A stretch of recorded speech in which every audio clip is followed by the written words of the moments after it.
ज्ञानवापी मस्जिद में सर्वे पूरा, अब कोर्ट करेगी फैसला।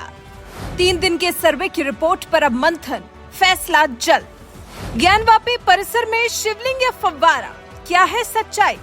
वाराणसी में काशी विश्वनाथ मंदिर से लगने वाली ज्ञानवापी मस्जिद को लेकर पिछले कई दशकों से चले आ रहे विवाद पर कोर्ट के आदेश पर शनिवार से शुरू हुआ सर्वे सोमवार को खत्म हुआ और सर्वे के दौरान औपचारिक तौर पर तो कुछ नहीं कहा जा सकता, लेकिन जो खुलासे के दावे किए जा रहे हैं उसके मुताबिक तो ज्ञानवापी में सर्वे टीम को शिवलिंग भी मिल गई है और उसी आधार पर सोमवार को सर्वे के तीसरे और अंतिम दिन कोर्ट ने जिला प्रशासन को निर्देश देते हुए उस जगह को सील करने को कहा जहां सर्वे टीम को कथित तौर पर शिवलिंग मिला।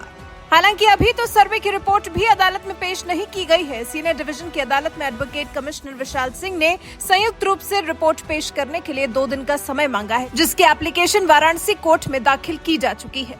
जब तक कि इस मामले पर विवाद है तब तक उस जगह को सील करने के कोर्ट ने आदेश दिए हैं। साथ ही तब तक के लिए वजूखाना को भी बंद करने के लिए कहा गया है। इस पर all India Muslim personal law board का बयान सामने आया है कि बोर्ड ने इसे नाइंसाफी बताया है। बोर्ड ने कहा है ये पूरा घटनाक्रम सांप्रदायिक उन्माद पैदा करने की एक साजिश से ज्यादा कुछ नहीं है।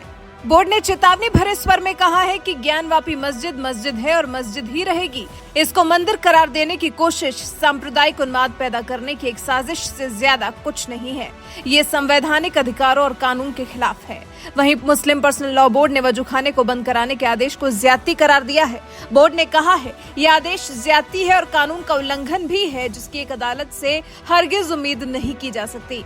अदालत के इस अमल ने इंसाफ के तकाजों को घायल कर दिया है, इसलिए सरकार को चाहिए कि फौरी तौर पर इस फैसले पर अमल को रोके, इलाहाबाद हाई कोर्ट के फैसले का इंतजार करे और 1991 के कानून के मुताबिक तमाम मजहबी स्थलों का संरक्षण करे।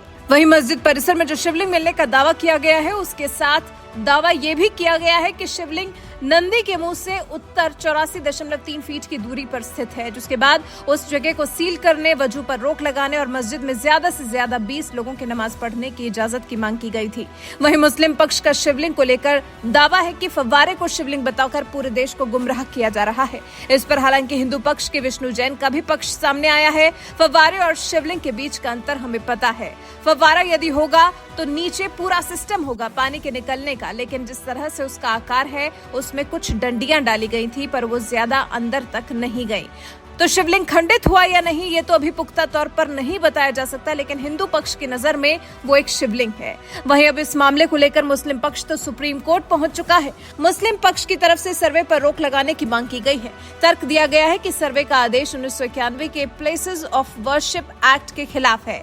वहीं वाराणसी के सिविल जज सीनियर डिवीजन की कोर्ट में कोर्ट कमिश्नर की सर्वे रिपोर्ट पेश होने से पहले शासकीय अधिवक्ता ने एक और याचिका दाखिल की, जिसमें कोर्ट से मांग की गई है कि वजूखाने के सील होने के कारण उसमें लगे नल और पानी की पाइप लाइन को अलग किया जाए। तालाब में मछलियों की तरफ भी ध्यान आकर्षित करवाया गया है, क्योंकि सील होने के बाद से मछलियों के जीवन को खतरा है।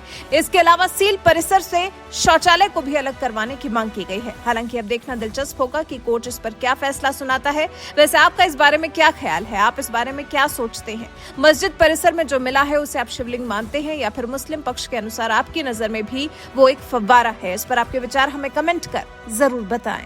नखरे वाला बेटा हो या डाइटिंग वाली बेटी, डायबिटिक दादाजी हो या वेजिटेरियन मामा जी, सबको मिलेगा उनकी पसंद का खाना बस एक क्लिक पर। Download Rail Restaurant app and get tasty foods on your seat.